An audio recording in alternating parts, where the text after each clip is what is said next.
First in high definition from the station on your side, this is WAVY News 10. An SUV stolen with a little girl still in the back seat. Hampton police got a call within minutes that led them to the 4-year-old girl, but the suspect is still out there. 10 on your side's Ava Hurdle talked to the woman who discovered the child on her doorstep. Ava? The woman was grateful to help. In fact, this is the home behind me right here where the little girl was found safe.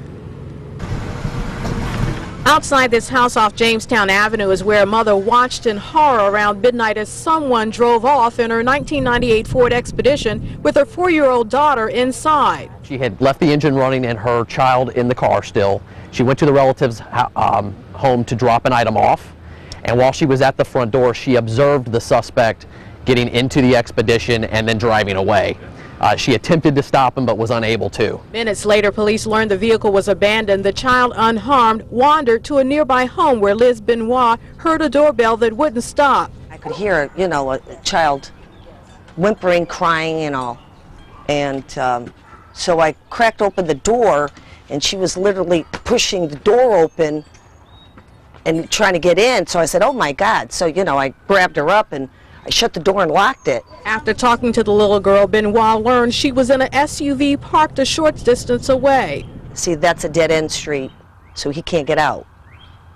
So he must have known that he couldn't get out.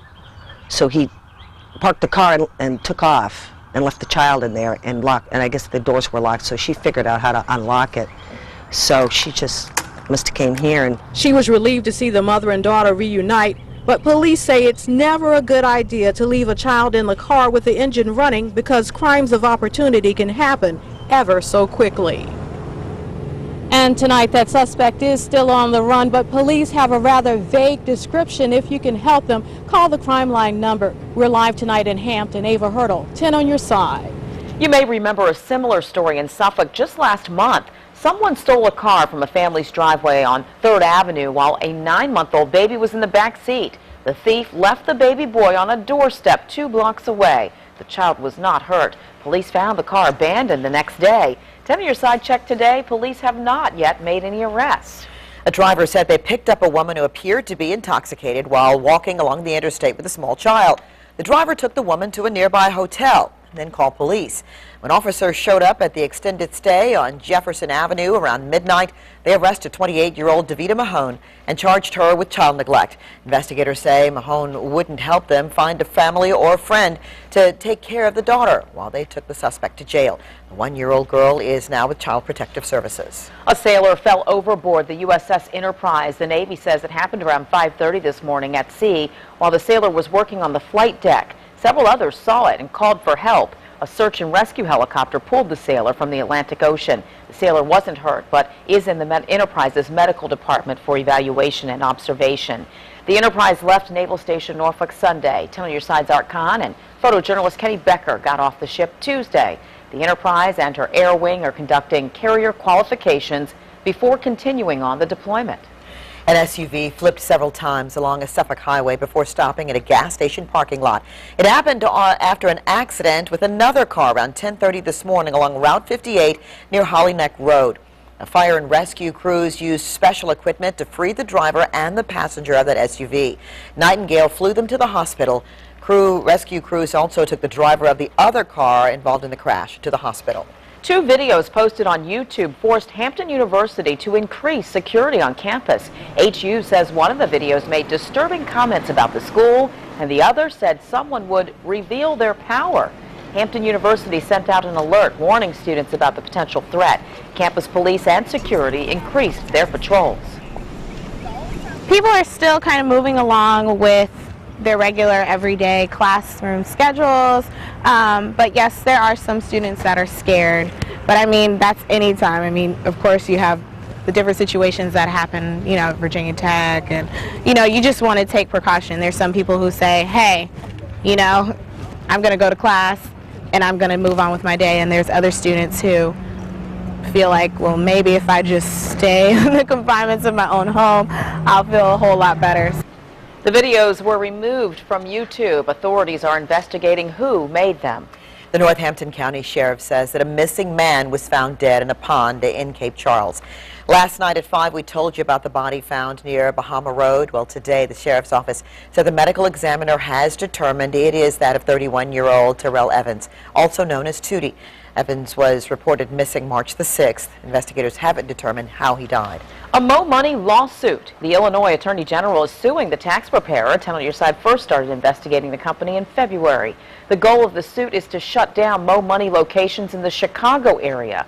Also, to refund customers at least $800,000 in hidden costs and fees, and for filing inaccurate tax returns without customer approval.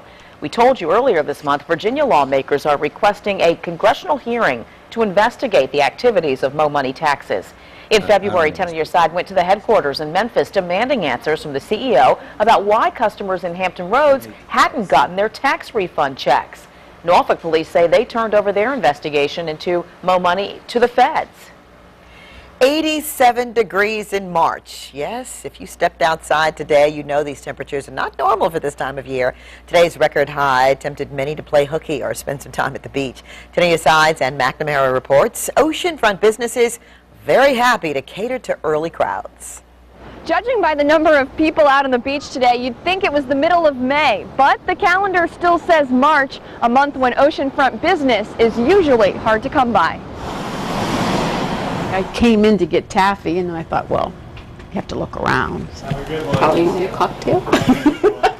Karen Prosch is one of the first tourists of the season. She came to Virginia Beach to relax while her husband spends the week in business meetings. I just love it. My husband keeps calling, are you okay? Are you bored? No, I'm not bored. When she packed for the trip, she only brought one bathing suit. Didn't know the temperature would be 85. Anytime it can be 75 to 80 degrees in March, it's always a plus. Martin Cochran's taffy store is open year-round. He says a couple days like this early in the season really help the bottom line. The March is always a kind of an iffy time. It's all dependent upon weather. And all these people need a place to stay after they're through with the sun and the sand. That's wonderful. It's a hotelier's blessing. I mean, we're ecstatic. Monday, you could have your choice of rooms at this hotel. This weekend, there's only one left. We picked up 20 rooms after 4:30 yesterday. People just last minute, deciding they're going to come to the beach. It's just the weather's been beautiful, so we figured we might as well do something. We both had the day off. So. And since they brought their towels, we asked if they're brave enough to jump in the water. We went for a run earlier, and it was pretty cold. It is March, after all. Not your typical March. In Virginia Beach and McNamara, 10 on Your Side. Stay on the sand, you're in a good place. The official start of the tourist season is still 2 months away on Memorial Day weekend.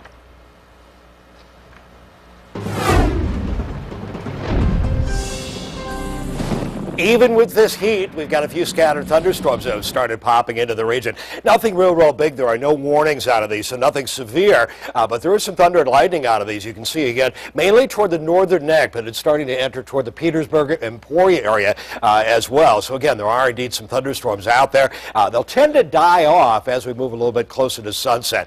But of course, the big story for everybody, we broke the record. The old record was 84 in 1973. We hit 87 degrees at around 2 o'clock in the afternoon. And again, those thunderstorms should die off by around sunset. We'll have our full, slightly cooler forecast, but still nice. We'll have it for you in a few minutes. Only on 10, reporter Andy Fox discovers a clause that could stop tolls from coming to Hampton Roads. Find out why both sides may be able to walk away from that deal. The pool at your hotel could be closed during your next vacation. We'll tell you about new rules for hotels at the oceanfront and across the nation. It's a hot phone, but explosive? A man says his iPhone hurt him. We'll tell you what happened. You're watching WAVY News 10 at 5 with Tom Shad, Nicole Ribas, and Super Doppler 10 Chief Meteorologist Don Slater.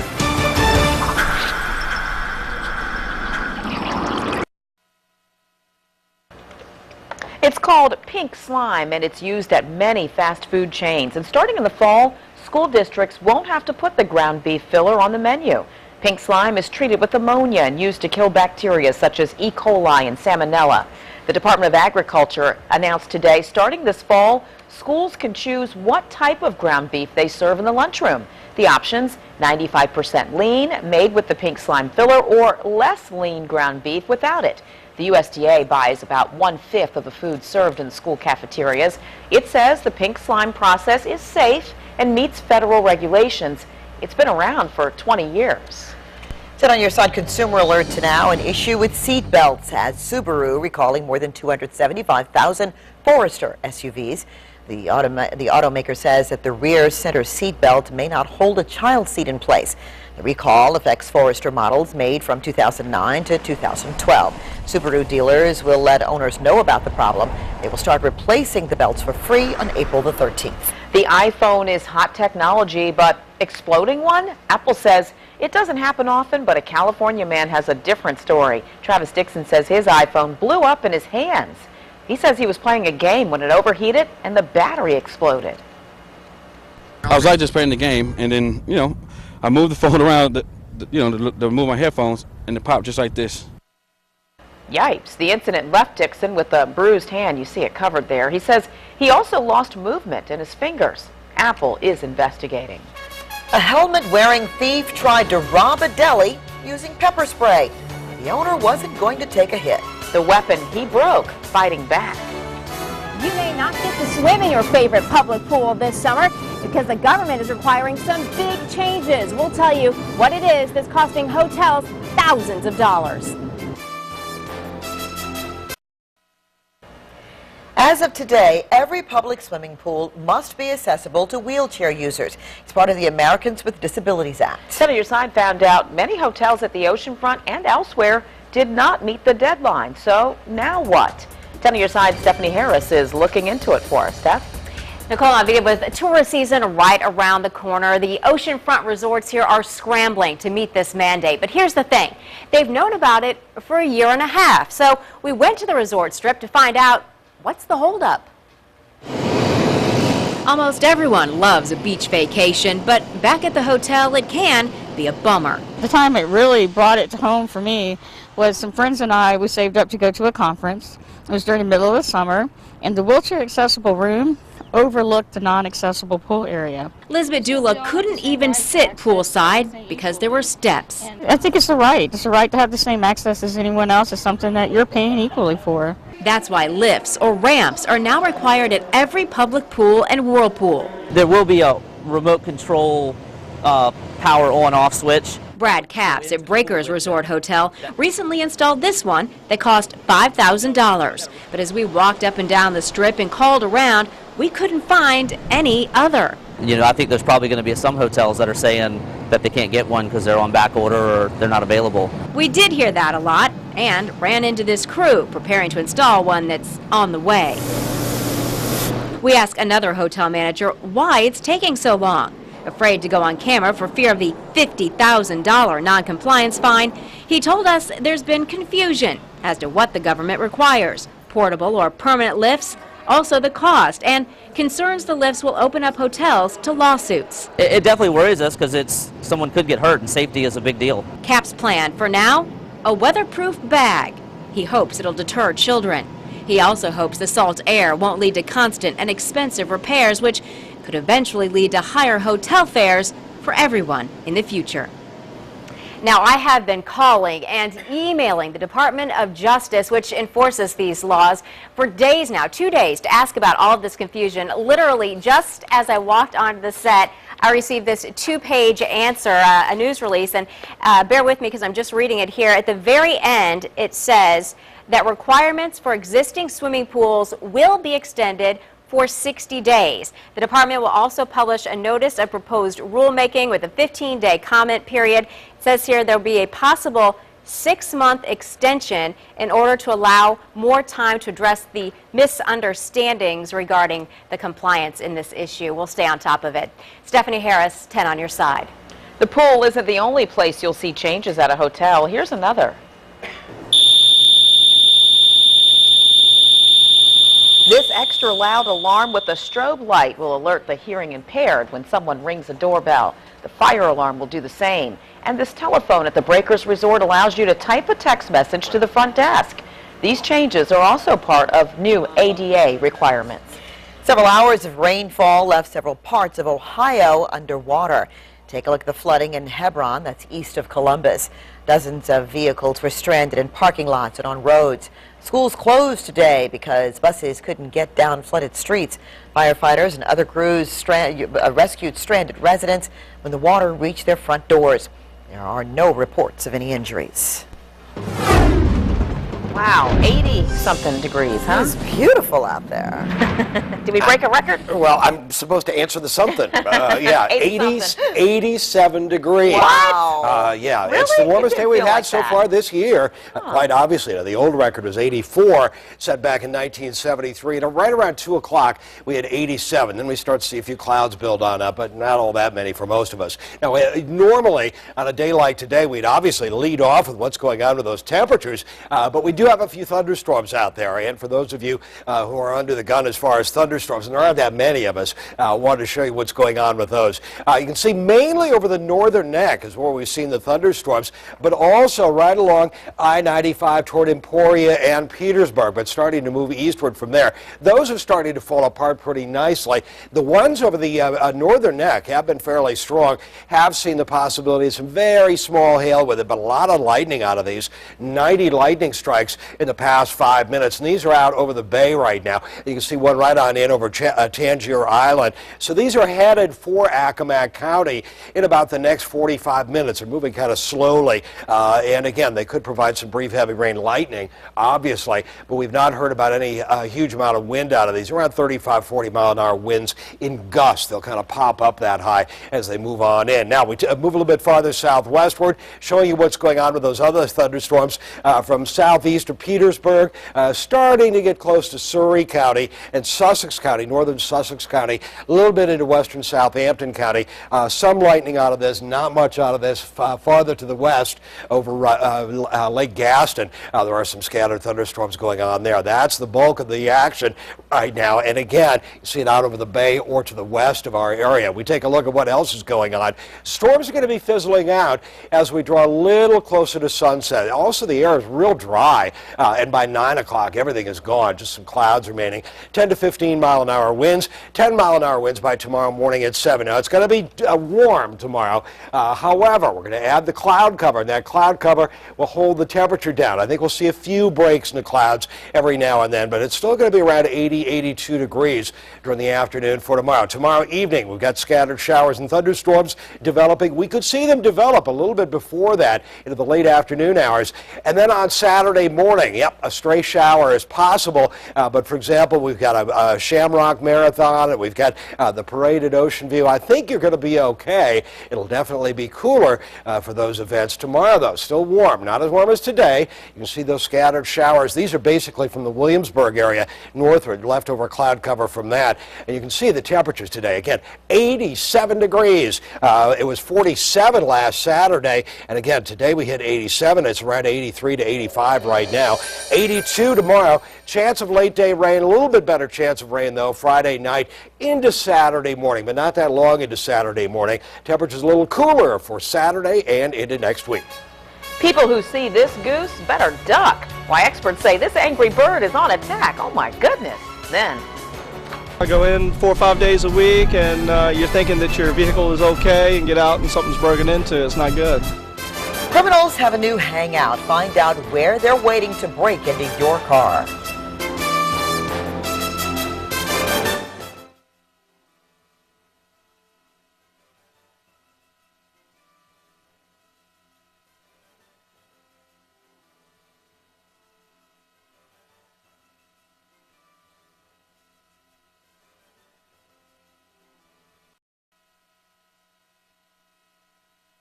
When a man ran into an Oregon deli with pepper spray, the owner grabbed a bat and fought back. The attempted robbery was all caught on the store's security camera.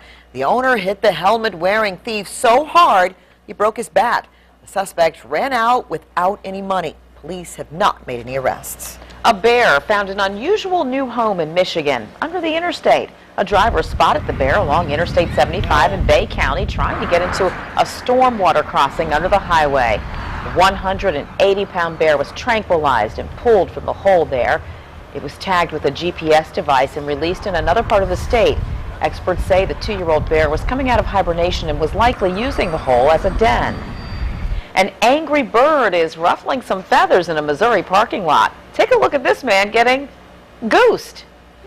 Wow. Ooh. Wow. Wildlife experts say the bird is a protective father. Nearby, the mother goose is guarding the nest. There's not much that can be done here either. Geese are protected by the federal government. Wow. They should back off once the hatchlings have grown. Well, they're not easy to watch or to listen to, and they're meant to be disturbing. Now I'm a double amputee, all from smoking. You're looking first at the campaign designed to shock smokers into quitting, and still using it because I do need. Payday loans are popular, but they come with a punch, high fees and interest rates. Now more people are trying to get into the game. It will explain how.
We want to warn you that some of the images you're about to see are graphic, and the Centers for Disease Control hopes that they are also eye-opening.